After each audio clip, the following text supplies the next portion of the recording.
Now I want to talk about some interesting things that can happen quantum mechanically that can't happen classically. For example, suppose I have this puck moving along and it's trying to get over a hill. Well, we can parameterize how tall that hill is in terms of the potential energy U sub B, where B stands for barrier.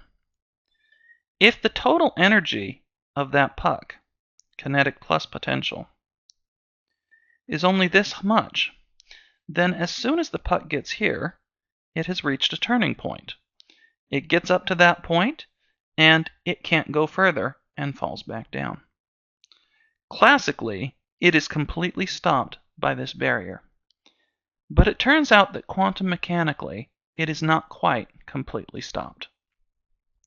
Let's look at the case with a simpler potential function. So here I have a perfectly rigid classical barrier, and an electron coming in with this potential energy shouldn't be able to get up and over.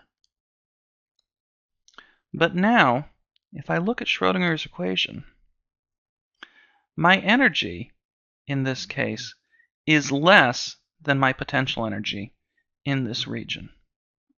But that doesn't mean that my wave function has to immediately go to 0. Rather, it just means my wave equation says that the second derivative of psi with respect to x squared plus 8 pi squared m Planck's constant squared. Actually, let me just get rid of that.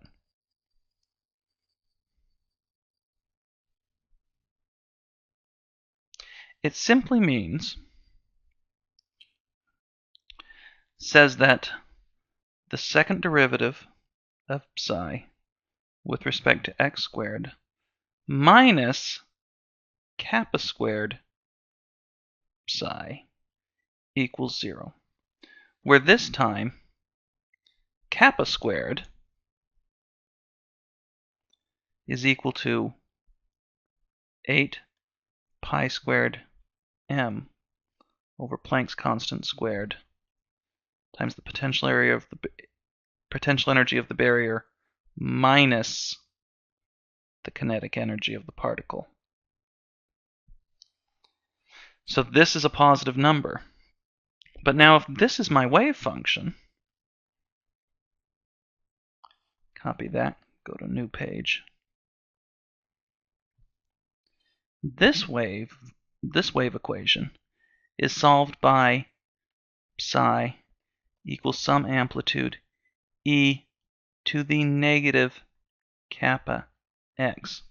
Notice there's no I this time. So instead of being an oscillating solution, we get an exponentially damped solution. So here is my barrier.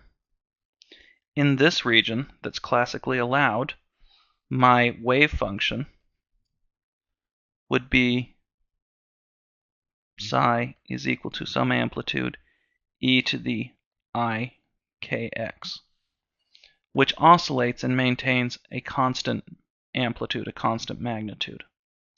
But in this region, which is classically forbidden, the wave function decreases exponentially, but it does not drop immediately to 0. If I've got space over here, when I get back to the classically allowed region, I can go back to having an oscillating function, but now it has a much smaller amplitude. In other words, I still have some wave function out here. It's just much less probable than the wave function on this side. In other words, an electron originally trapped on the left of this barrier has the possibility of showing up on the right. When it goes through there, it's as if it's gone through this barrier.